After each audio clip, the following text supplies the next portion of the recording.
Very very welcome to all साथियों। Exam fighter number 1 पे आप सभी का हार्दिक स्वागत है। साथियों, पीजीटी टीचर की रिक्रूटमेंट निकली हुई है। पीजीटी पोस्ट ग्रेजुएट टीचर की भर्ती आई है और वो भर्ती कहाँ से आई इसके बारे में बात करेंगे। कितने सीटों पे है आप देख पा रहे होंगे स्क्रीन पे। यहाँ पे कौन कौन सब्जेक्ट दिख रहे हैं आपको? Anthropology, botany, commerce, chemistry, education, English, ऐसे ही टोटल 23 सब्जेक्ट से भर्ती आई है। 23 सब्जेक्ट से वैकेंसी आई है और नंबर ऑफ पोस्ट यहाँ पे दिख रहा होगा आपको 5। अब बॉटनी में 50, कॉमर्स में 48, केमिस्ट्री में 69, एजुकेशन में 28, इंग्लिश में 193। बम्फर वैकेंसी है साथियों, बम्फर इसको बोलेंगे, धमाकेदार भर्ती है। आप में अगर है टैलेंट तो आप जरूर रिसीव करें क्योंकि एग्जाम बेस्ड सिलेक्शन है, कोई दिक्कत नहीं है।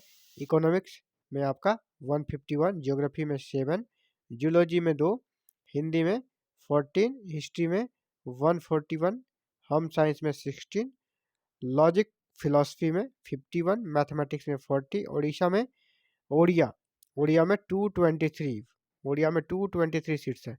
फिजिक्स में 63, पॉलिटिकल साइंस में 142, साइकोलॉजी में 16 और चलते 19 नंबर पे संस्कृत में 21, सोशियोलॉजी में 35 और स्टैटिक्स में 9 और जूलॉजी में 50, उर्दू में 1।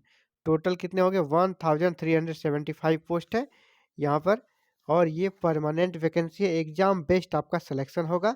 कहाँ से ये भर्ती है पहले उसको आप देख लें। ये भर्ती आई है राज्य लोक सेवा आयोग, जो कि आपका उड़ीसा पब्लिक सर्विस कमीशन से आई है। ओपीएससी से वैकेंसी आई है, उड़ीसा पब्लिक सर्विस कमीशन से। Recruitment to the post of post graduate teacher है ना, post graduate teacher in group B level का जॉब बनाया था पोस्ट ग्रेजुएट टीचर को। ये ऑफिशियल वेबसाइट है opsc.gov.in। इसके बाद आपको आवेदन करना है, ऑनलाइन आवेदन करना है। यही वेबसाइट पे आपको ऑनलाइन आवेदन हो जाएगा। इसके बाद आपको ये डेट बताना चाहूँगा कि डेट आपका 31 जनवरी 2024 से लेकर 2 मार्च 2024 के बीच आप ऑनलाइन आवेदन कर सकते हैं। यही 2 मार्च 2024 आपका लास्ट डेट है ऑनलाइन करने के लिए। और टोटल पोस्ट कितना बताया मैंने? 1375। यहाँ भी देख लें आप, 1375 पोस्ट है, परमानेंट पोस्ट है और काफ़ी शानदार हैंडसम सैलरी भी आपको मिलेगी। यहाँ पे आप देख लें जो सैलरी वगैरह क्या है, एज लिमिट क्या है। एज लिमिट के बारे में यहाँ पर दी गई है। एक candidate must not be below than 21, यानी 21 आपका मिनिमम एज होना चाहिए और एंड एबव 38, और 38 से ज़्यादा नहीं होना चाहिए।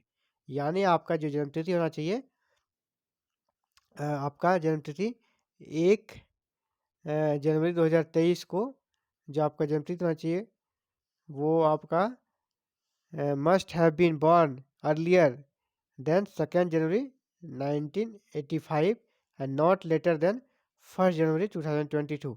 यानी 1 जनवरी 2002 के बाद आपका डेट ऑफ बर्थ नहीं होना चाहिए और आपका 2 जनवरी 1985 से पहले का नहीं होना चाहिए। इसी के बीच में अगर आपका डेट ऑफ बर्थ पड़ रहा है तो आप अप्लाई कर सकते हैं। और डेट का जो कट ऑफ वहाँ बनाया गया है आपका जनवरी 2023 बनाया गया है। Maximum age limit will be 45 year for in service candidate. जो जॉब में है उनके लिए 45 ईयर मैक्सिमम एज है। आपका एग्जामिनेशन होगा, एग्जाम बेस्ड सिलेक्शन होगा और जो कट ऑफ डेट रखा गया 1 डे ऑफ जनवरी 2023, ये कट ऑफ डेट है एज को कैलकुलेट करने के लिए। इसके बाद एजुकेशनल क्वालिफिकेशन में आपके पास मास्टर्स की डिग्री होनी चाहिए, पीजी आपकी कंप्लीट चाहिए, साथ में बीएड चाहिए और डिजायर डिग्री में कंप्यूटर एप्लीकेशन डिजायर आपका चाहिए। Degree of diploma in computer application ये डिजायरेबल है, आपके लिए मैंडेटरी नहीं है। मैंडेटरी आपका बीएड और पोस्ट ग्रेजुएशन में आपका कंपलसरी है। एप्लीकेशन फ़ी नहीं लग रहा साथियों, नो एग्जामिनेशन फ़ी, कोई एप्लीकेशन फ़ी नहीं लग रहा है क्योंकि यहाँ पर सरकार ने रूल्स बनाया है 2022 में कि इन यहाँ पर आवेदन करेंगे आप किसी भी गवर्नमेंट वैकेंसी के लिए, आपको कोई भी फ़ी नहीं देना पड़ेगा। रिटन एग्जामिनेशन होगा, यहाँ पर आप देख लें आपका एग्जाम बेस्ड सिलेक्शन होगा। Written examination multiple choice question के आधार पर होगा और यहाँ पर 3 पेपर होंगे, paper 1, paper 2 and paper 3।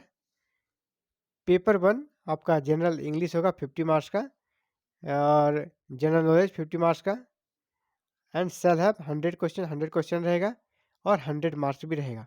Paper 1 shall be of 2 hours, ये 2 घंटे का होगा पेपर 1। पेपर टू आपका कॉन्सर्न ऑप्शनल सब्जेक्ट रहेगा, जो आप ऑप्शनल सब्जेक्ट चुनेंगे वो रहेगा, और यहाँ भी 100 क्वेश्चन रहेंगे और आपको 2 आवर्स का समय दिया जाएगा। पेपर थर्ड भी आपका जो है अपना पेपर रहेगा, और यहाँ भी आपको 100 क्वेश्चन आएंगे, 2 आवर आपका टोटल समय रहेगा। There will be negative marking, जी हाँ, यहाँ पर नेगेटिव मार्किंग रहेगी, और आपका कितना, each wrong answer response 25% of marks allotted to that particular question. जी हाँ, आपको यहाँ पर कर सकते हैं 25% यानी 1/4 आपका 1/4 आपका नेगेटिव मार्किंग है, 1/4 नेगेटिव मार्किंग है, यानी 4 प्रश्न गलत होने पर आपका 1 प्रश्न का अंक डिडक्ट हो जाएंगे। ये तो साथियों आप सभी के लिए कर सकते हैं, अगर आप एलिजिबल हैं तो ज़रूर अप्लाई करें। अदर एलिजिबिलिटी यहाँ पर दी गई है, यहाँ पर इसे भी देख लें आप इंडिया के सिटीजन होने चाहिए, पहला। दूसरा, आप उड़िया जो है आप लिख सकते हैं, बोल सकते हैं, ये होना चाहिए। और आप जो मिडिल स्कूल क्वालिफिकेशन जो आपकी हुई है वहाँ पे उड़िया लैंग्वेज आपका होना चाहिए। और आपका कह सकते हैं मैट्रिकुलेशन में एक सब्जेक्ट उड़िया आपका होना चाहिए, ये आपका शर्त डाला गया। इसके कारण कह सकते हैं अदर के स्टेट के जो कैंडिडेट हैं उनके लिए रास्ता को एक तरह से कह सकते हैं बंद कर दिया। बहुत ही कम ही लोग हैं जो अपने मैट्रिकुलेशन में मिड टाइम में उड़िया रखे हुए हैं, रखने का ऑप्शन रहता है, लेकिन बहुत कम ही लोग अदर स्टेट वाले रखते हैं। तो इसके कारण उनके लिए रास्ते कह सकते हैं बड़ा ही इनडायरेक्टली तरीके से बंद कर दिया गया है। नहीं तो एक बहुत अच्छा अवसर था, ऐसा कहीं नहीं कहा गया कि अदर स्टेट अप्लाई नहीं कर सकता, अदर स्टेट अप्लाई कर सकते हैं, लेकिन जो टर्म एंड कंडीशन लगा के रखा है एक तरह से कैसे इनडायरेक्टली आपको यहाँ से साइड करने का काम कर दिया गया है। तो ये था साथियों आप सभी के लिए इंपॉर्टेंट बस। Thank you very very much for watching this video and connecting with exam fighter number. इसी प्रकार ऑल ओवर इंडिया किसी भी स्टेट से वैकेंसी निकलती है, गवर्नमेंट वैकेंसी निकलती है, परमानेंट वैकेंसी निकल के सबसे पहले सबसे सटीक सूचना पाने के लिए आप हमारे साथ जुड़ सकते हैं, हमारे चैनल के साथ जुड़ सकते हैं।